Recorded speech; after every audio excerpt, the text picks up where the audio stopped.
Hi, it's Hansen and Jordan Moffitt here, Effective Health and Performance. Today we're just going to go through a bit of an exercise tip on the upside down kettlebell press. So why I like to do these is they focus more on the how of what you're doing, and they make you focus intrinsically a little bit more on stability of the shoulder capsule than just pressing a heavy dumbbell over your head. So we want strength overhead a lot of the time, but we also want stability in that range because that's super important for sports like swimming and anything that you take your hand over your head with.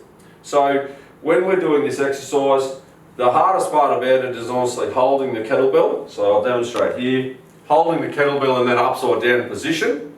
So think about your wrist, your hand being, I'm going to try and come closer to the camera. So think about your wrist and hand here being right held on top of your elbow. If you hold it away there, it's going to be very hard. And think about the bell part, like sitting right over the top there. So if you sit the bell back in your hand like this, then it's not going to work very well at all. You're putting a lot of forced extension pressure on your wrist. So you've got to think about that nice neutral line through here, keeping that really in line. So that's the tip to grip them. Now it takes a while to get that to a point where it feels comfortable. So it's good just even practicing standing and holds like that, and then just slow external and internal rotations of the shoulder. Just doing that will work on intrinsic stability of the rotator cuff as well as just pure underlying strength, because a lot of people struggle with that. So the press part, so if you've got a shoulder that doesn't like to go full and free overhead, like if you're 160 degrees here, then I don't recommend pressing. So I don't recommend pressing right up overhead because you're going to end up here, which creates force going this way, like rotational force.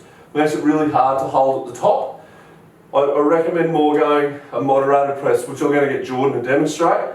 So it's up and then down like that. It still does the same things we want, but it puts you in a better position because we keep the wrist loaded straight over the top of the elbow. So I'm going to get Jordan to demonstrate here. Because Jordan does have a little bit of loss of range through the upper part of his range, through overhead.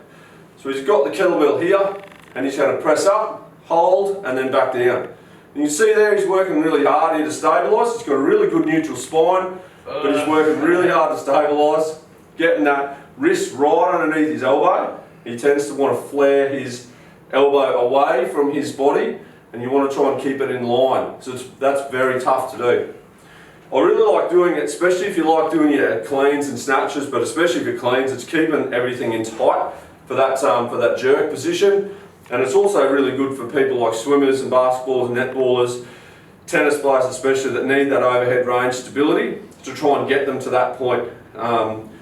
It's another sort of thing that it works on as well. It's just grip strength and grip control, which a lot of athletes can get better at. So it's a really good exercise to put in your pressing routine like once a week. Some of our guys use it for warm-up, some of it use it for an actual exercise. We use it for a range of different options, but it's a great challenge. Obviously the danger factor is if it's over your head and the kettlebell tips to the side, then it's dangerous. So you've just got to make sure that when you start doing it, you might start holding the bell first and getting a handle on that and just getting better at that there. Then when you go to the bell hold, like the handle hold, you might guide it with your other hand and then do it in a space where you can't drop the kettlebell and hurt someone. So make sure you've got plenty of space around you, or preferably doing it outside where the kettlebell's just going to fall and not bounce. Alright, so it's a really good little exercise, it's a good challenge. Give it a go and see how you go. Any questions, just either message us or get in touch through our website. Thanks.